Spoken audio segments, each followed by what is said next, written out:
சாணக்கியரின் அர்த்த சாஸ்திரத்தில் ஒன்று எழுதுறாங்க. ஏன்னா அவங்களுக்கு ரொம்ப பிடிச்சது அர்த்த சாஸ்திரம். அதில் ஒன்று எழுதுறாரு, இந்த பரம்பரை அரசியல் இப்போ சொல்லிட்டு இருக்காங்க, குடும்ப அரசியல் பரம்பரை அரசியல். அர்த்த சாஸ்திரத்தில் எழுதுறாங்க. நான் அவங்களுக்கு சார்பாக சொல்றேன். மோடிஜி எல்லாம் அதை பற்றி அடிக்கடி சொல்றாரு. பரம்பரையாக ஒருவன் ஆட்சி செய்தால் அவனுடைய செல்லிலும் டிஎன்ஏயிலுமே அவனுடைய அனுபவம் கலந்திருக்கும். அப்பாவோ தாத்தாவோ அமைச்சராகவோ கட்சி தலைவராக இருந்தால் அதை பார்த்து கொண்டே இருப்பவன் சிறு வயதிலிருந்தே அவன் அதற்கு பக்குவமாகிறான் என்று சாணக்கியர் சொல்கிறார். பள்ளிக்கு வருகிற பிள்ளைகளுக்கு காலை உணவு தருகிறார் என்கிறது மிகப்பெரிய விஷயம். யாரும் இதுவரை யோசிக்காது. கல்லூரியில படிக்கிற பெண் பிள்ளைகளுக்கு, ஏன்னா ஒரு வயது வந்துருச்சுன்னா போதும் படிப்பது.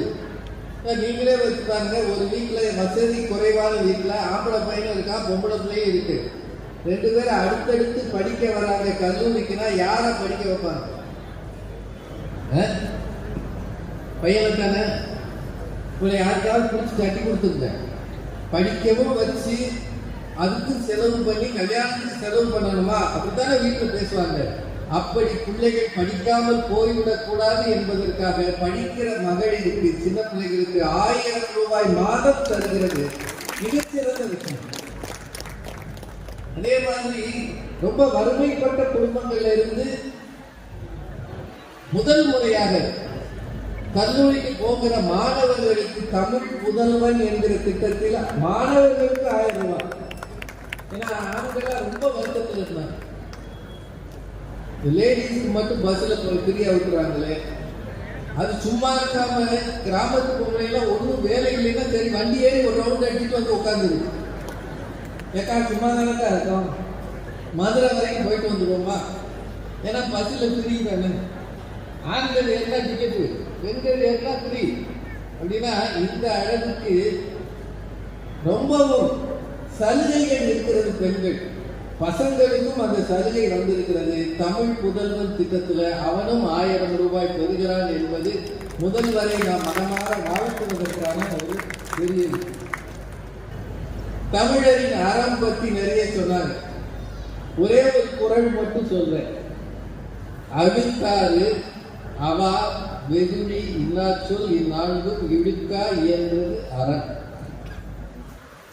ரொம்ப தேவையில்லாத பொறாமை, பேராசை, கோபம், தேவையற்ற தரமற்ற வார்த்தை, இது 4ம் இல்லாத இருக்கிறதுதான் அறம் அப்படின்னு திருவள்ளுவர் சொல்லியிருக்கிறார். இனி வரும் நாட்கள்ல இதை நினைவுல வச்சுக்கங்க. குறிப்பாக மேடைகளில் பேசும்போது தேவையற்ற வார்த்தைகளை பயன்படுத்தாது இருக்கணும். இதை சொல்றதுக்கு எனக்கு தகுதி இருக்கான்னு தெரியல. மக்களை நெருங்கி போகிறவர்கள் தங்கள் வார்த்தையில் நாகரிகம் வைத்திருந்தால் தான் மக்கள் அவர்களை நெருங்கி வருவார்கள் என்பது என்னுடைய சொந்த கருத்து. தயவுசெய்து உங்க கட்சிக்கு மட்டும் நான் சொல்றேன், எல்லா கட்சிக்கும் சொல்றேன்.